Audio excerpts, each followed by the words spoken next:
Well, I think this is probably my favorite float, and the crowd's all standing up because this is the float about remembering, reflecting, and renewing, a tribute and a remembrance to those who survived and to those who we lost on September 11th. It'll be 10 years this year. Hard to believe. And so a couple people, Jerry and his wife Mary Thompson. Jerry is a firefighter. They were watching TV a year or so ago, watching the parade, and they said, you know what? Why isn't there a float paying tribute to those September 11th victims, to the fallen heroes of 9/11? And so this float finally came to be. It's a float that depicts a bowing American eagle grasping flags created in memory of Flight 93 that crashed in Pennsylvania as passengers attempted to regain control of the aircraft. And it has on it the largest fluorograph ever created. It has 28 feet tall, and it's basically the classic photo of the firefighters raising the flag, erecting it at the scene of September 11th. And on the float are survivors and or relatives of those that we lost, including Kathy Ong Herrera, the sister of the American Airlines flight attendant who made that phone call to alert of what was happening in the skies on that day. And the funding of this float, by the way, is a nonprofit float, and the funding is to all help firefighters. And it's the LA County Firefighter Welfare Benefit and Welfare Group.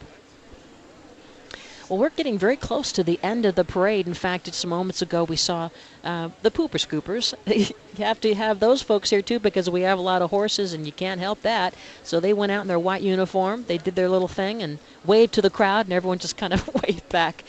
The last float in the parade is the city of Duarte, the city of hope, of course. The city of Duarte is the community right at the base of the San Gabriel Mountains, but known best as being the leaders in research into the treatment for cancer. Right on the cutting edge for cancer and diabetes and other life-threatening diseases, and their research and their treatment protocols are really advancing care throughout the country. This float is called the Tribute to Dreams for the Community. And it has natural colors and textures for fur on the deer, created by applying a lot of cinnamon spice over the fuzzy layers of dried moss. And then they have rabbits that are artistically decorated in soft gray, cottonseed, and creamy white pampas grass, and raccoons in gray and white. So you can see all these things. And when you go to the post parade, I hope that you will go there today and tomorrow. By the way, we're going to be broadcasting right from the heart of it. It's near Pasadena High School. There's several blocks that they close off. You can take a shuttle and find out about it. Go there today and tomorrow. Go to tournamentofroses.com to get tickets and find out how you can participate. But then come by and say hi. We're going to be there from 10 to noon, right there at the corner of Sierra Madre and Washington.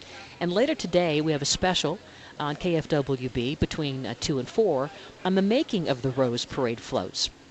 And we barely even scratch the surface on so much that goes into the making of these floats. I mean, really, now as this parade is virtually coming to an end, and just like clockwork, I mean, how do they do it? They put on this show every year in Pasadena that lasts from 8 to 10, and it goes off without a hitch, flawlessly. Well, there's a reason why it goes off so perfectly. It's because of all the detail that starts on January 2nd.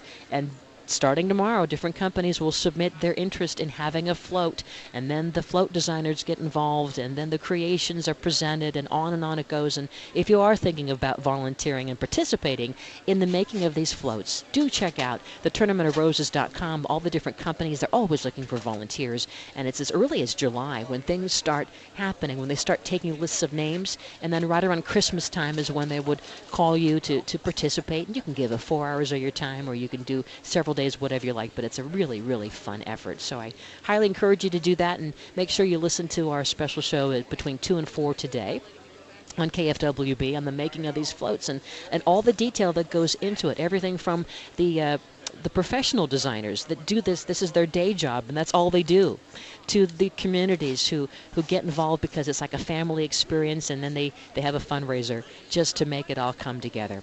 So I hope you've enjoyed our Rose Parade coverage. Thanks so much to our partners, Lions Club International, a beacon of hope since 1917, and Bayer Advanced, all-in-one rose and flower care.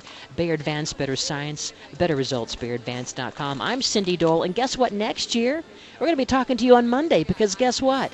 Never on a Sunday. When they have New Year's Day on a Sunday, they don't have a parade on Sunday. It's been a tradition here, and that's why it never rains. Well, almost never on Pasadena. You have a great Happy New Year. Cindy Dole here, KFWB News Talk 980. We're back next year. Bye-bye for now.